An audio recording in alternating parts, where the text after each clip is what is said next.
This is gonna be for the router. Sorry, I sound like a retard when I do these videos, but this is what it is. So, first thing we're gonna do is open up the old AlphaCam file. Load that. If it's not already ready for the router, which is probably not. It will likely come in something like this, where it's at an angle. You'll go in here and switch the 3D mode off. Purge all cuts, which is this X button. Okay, get rid of everything. D on the control pad. Get rid of everything that you no longer want. The outside splash. Outside splash.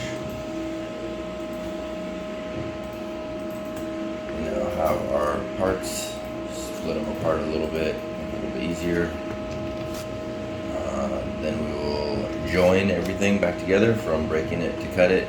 So the J button on the keypad, select everything.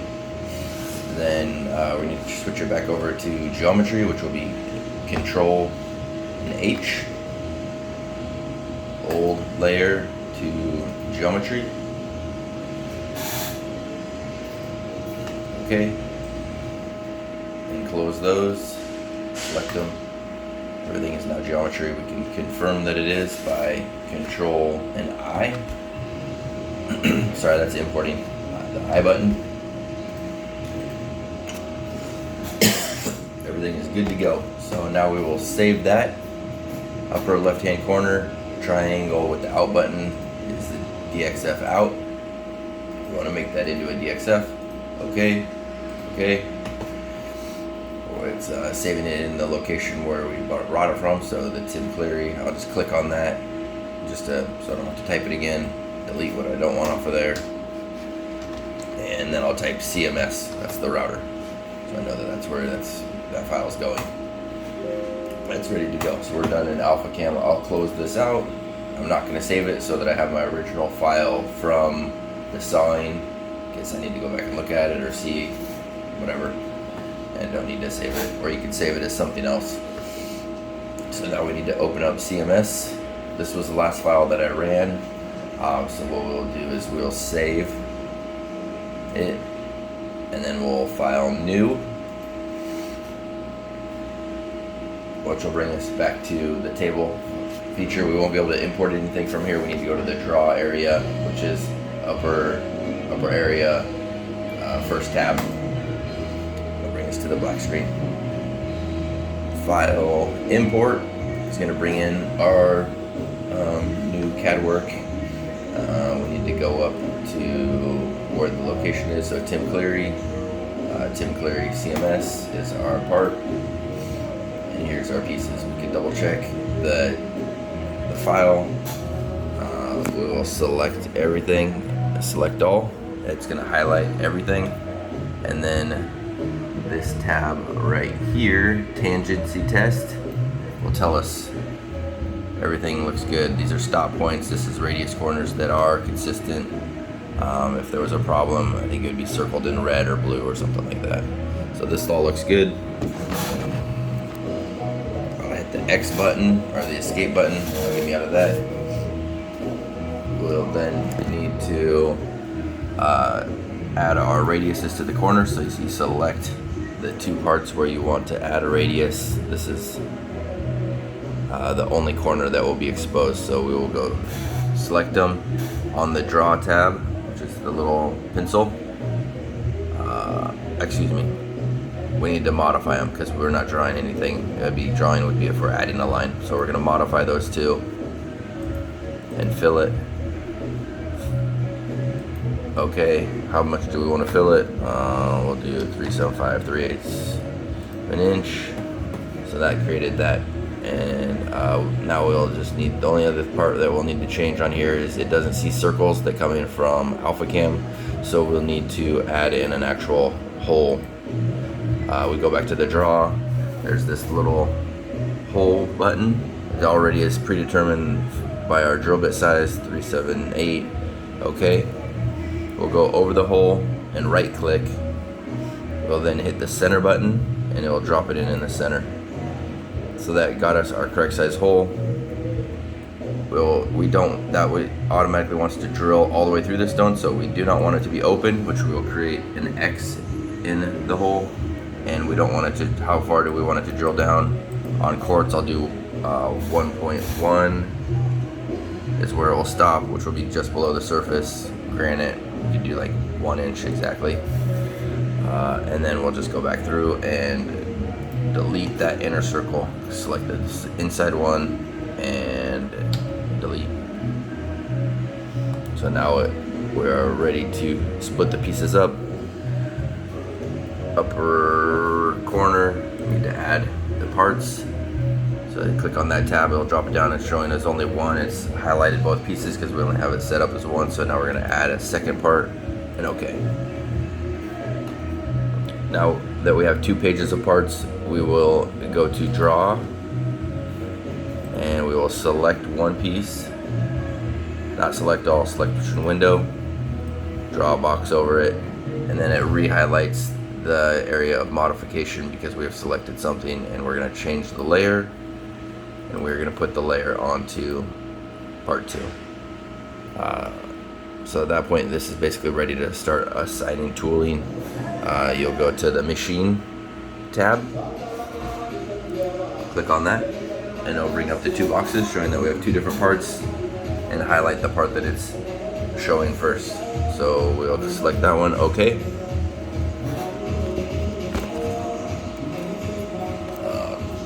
A lot of this is with 2 fingers, so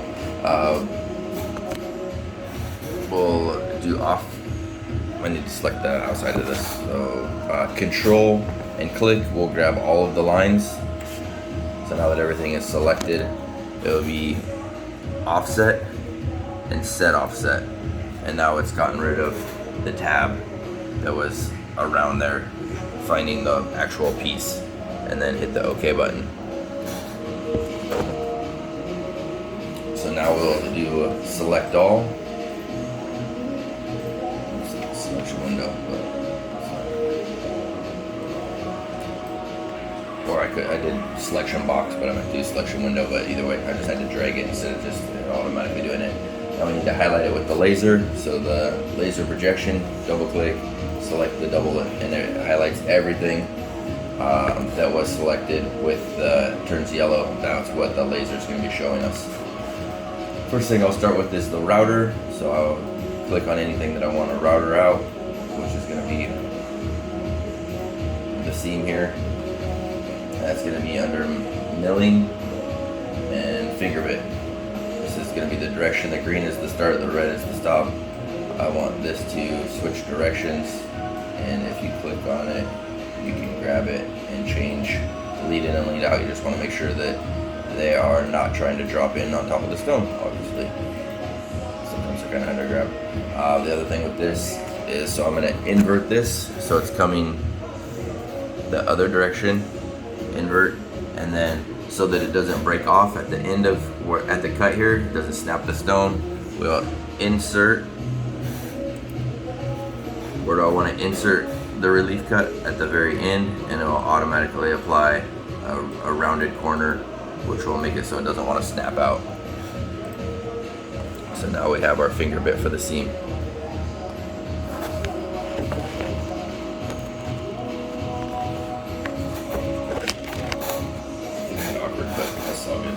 So now we're going to select our walls. I'll normally just do the same thing every time so it's consistent. So I start with my walls, and then that's going to be in the profiling, and Super Z or just Z wall. The wall is done. Next will be our actual profile. Hit OK after you get done with your modifications. Select anything that you want to add the edge to. We have two sides, so that will be Super Z. It automatically applies the tooling. Okay, that's what we want. Now we'll end up adding the seam. Click on the seam, and there's small geometry, so it's asking me which one I want to grab. pop up everything that was kind of around what I ended up clicking. Click the one out as it highlights whichever one you're wanting, and then come back over, double click seam, and I will just kind of normally pull these around a little bit, and then I'm going to invert that one as well. Don't need a lead in or lead out on that, so it's already cut. Okay, and now we just need our edge profile eased 3cm, and it's already set up to go the correct direction. Nothing really needed there. Be ready for the second part. We could go through, I would go through and lock those, but I can come back and do that. So now we just need to set the offset again, so control and click gets all of the outside of the area, offset button at the top, offset button, and then set offset. And now okay, so that part is correctly offset. We'll drill our hole, select the hole, and that's going to be in drilling millimeter, and that's ready. Oh, I skipped a step, so we need to select all. Select all, but I don't need the base cabinet, and deselect anything that you don't want that it already grabbed. So laser projection, and then I'll just pull that up above that 30 mil. There we go. We can router out the sink. Control left click grabs everything for that. Milling finger bit. It automatically just applies the tooling in there, but not correctly. Right now it's showing that it's going to start inside the piece, which obviously we don't want. So we need to change the start, and we're going to click where we want to start. I started at the center in the front. It'll sometimes create just a slight little divot. That's going to be the least obvious and best place for that to become. And then we will change the side of the tooling, which is going to be this arrow. Click it, it'll tell you which side it's going to be on. So now we're on the right side, and then we'll grab the starting position and pull it out and in, so that when it drills that out all the way through, if it blows out in the piece, not next to the edge where we're going to be polishing. The drilling is now done, and we can hit OK. So now we have our chop down. This is a sink small enough where you probably wouldn't need the drop pod, but just for references, I'll put that in there so you can see how that would be. That's just going to be in commands and drop pod. You don't need to add it or show it. It doesn't pop up anything. It will just show you on your tooling. So we have laser projection, drilling, and I'm locking as I go. Finger bit, and the drop pod already comes in locked. So now we need to go through our Z's. So click on our walls, our cabinets, and close out of that, and go to profiling, Z wall, and it's ready to go. Pull it a little bit, and then we have just our front lead edge, and that's going to be Super Z inverted, and we'll normally go from left to right and back to front on the router, just so it's spinning with the tool instead of against the tool. Okay, and now we can do our seam. Zoom in a little bit to get these little guys. Oh, you know what? I need to router this corner out still. Router, finger bit, invert it so it's not trying to get over the top of the stone. Okay, and then we'll pull that up with the other finger bit, and I'll just add it as a second finger bit. It's two different. If it would have been together, it would just be one process, finger bitting, but because we added it at a second stage, then it makes it finger bit too. It doesn't make a difference. Z wall, Super Z, and now we can put our seam in there. That's why I like to put router next to anything that's going to need to be routered other than the sink, just so when I'm going through the process, I remember that needs to be cut with the finger bit. It didn't come off the saw ready to go.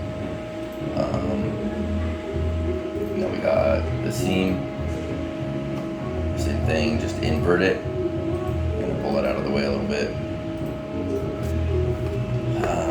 Then we'll just need to apply our eased edge to that front, invert it, there you go, control click, and then this has a radius smaller than 1.5 inches, which we can see by clicking on this analyze button here.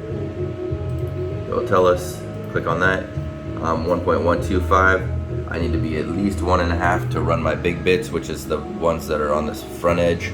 So we will select that and use the 20mm profile. So I need to hit escape, otherwise anything that I click on now is still gonna wanna tell me what it is. So escape after doing analyze, and then control, left click, grabs everything, and now we could go back into profiling and 20mm. Same thing, change start. Click on this front center, right side, and it's going in the correct direction. Don't need to change anything with pulling them around, they're already set up. Okay, and we can minimize that and lock these last couple tabs. And these are ready to apply pods. We'll go back to that the first piece that we did. All you need to do is click on this icon and it will take you back. Everything stays the way that it was, and we can check it. So we got the laser, and as we click them, it will show what it is. We got the finger bit, the Z wall, Super Z, seam, and profile. This one, a little bit longer, finger bit, or excuse me, drill, finger bit again, drop pod, which is the sink drop, Z wall, Super Z, seam, eased for the sink. Everything's ready to go. So we'll go to the next stage, which is applying the pods and putting the pieces on the table. The little table looking icon. The pods will still be on the table from whatever part was run last, and we could just kind of move them around as needed or add them. So we could just slide these pods around. If you grab the piece and there's pod, or trying to grab the pods and the pieces, it's grabbing the piece, just grab a pod, and then it will start selecting pods again. It just is the under layer, so it kind of gets confused sometimes. We just move these around where we need them. We don't need that. This pod is normally for sinks or smaller pieces that we can't get a cup on or multiple cups on, just to help hold it flat. So drag it off of the table and it'll go away. The circle cups are linkable, the green cups are not, so we use those as our stoppers. So normally we'll go like put these ones on the edge to bring our lines in closer to the table.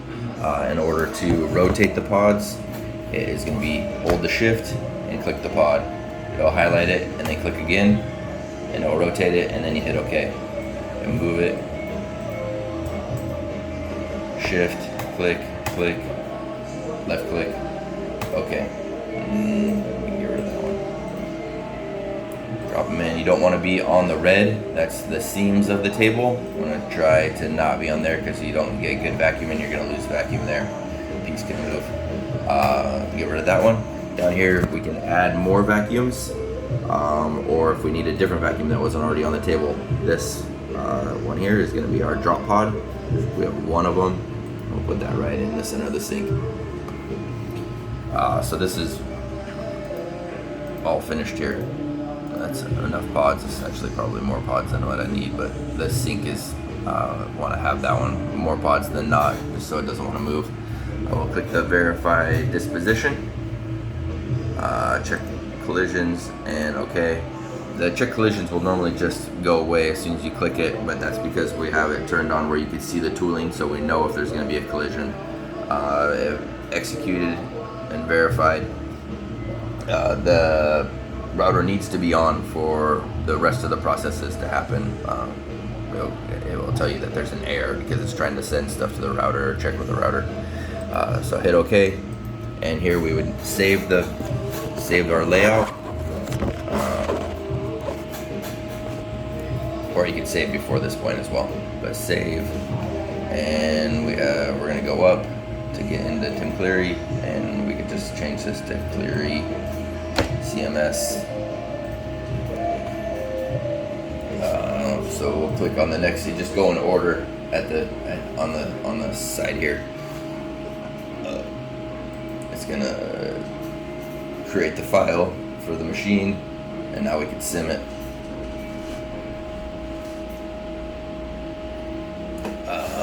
If you click on this, let me pause it real quick.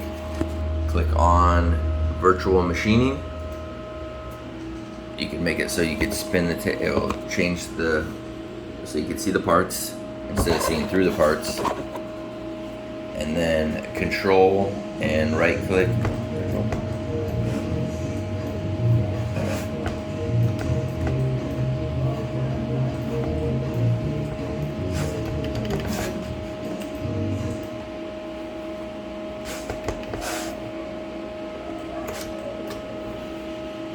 Hold on a second here.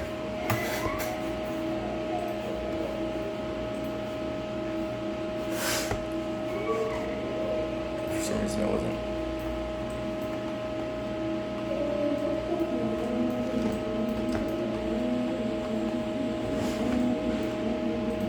Anyway, should be able to rotate it, but for some reason it's not wanting to rotate. But anyway, that'll work fine. We can speed it up to see.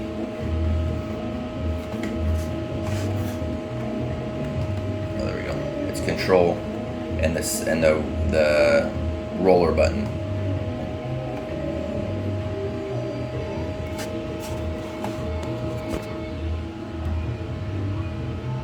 I'll just speed this up to get it through, but basically watching, make sure it's grabbing the right tool,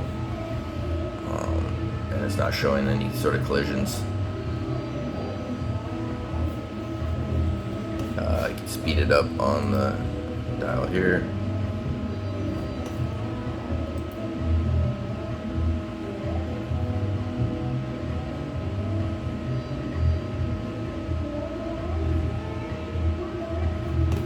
So I go through, it's almost finished. This is 2 more. Now it's into the sink, and it's got the 20 mil, so that's good. Everything's good to go. Hit the stop and close it. How long is it going to take? Time, length, cost. This is going to take 1 hour and 20 minutes. And then send it to the machine. File, print worksheet. It'll bring up the worksheet information, tools, how long it's going to take, file, print. That's it, ready to go. Go set it up on the machine.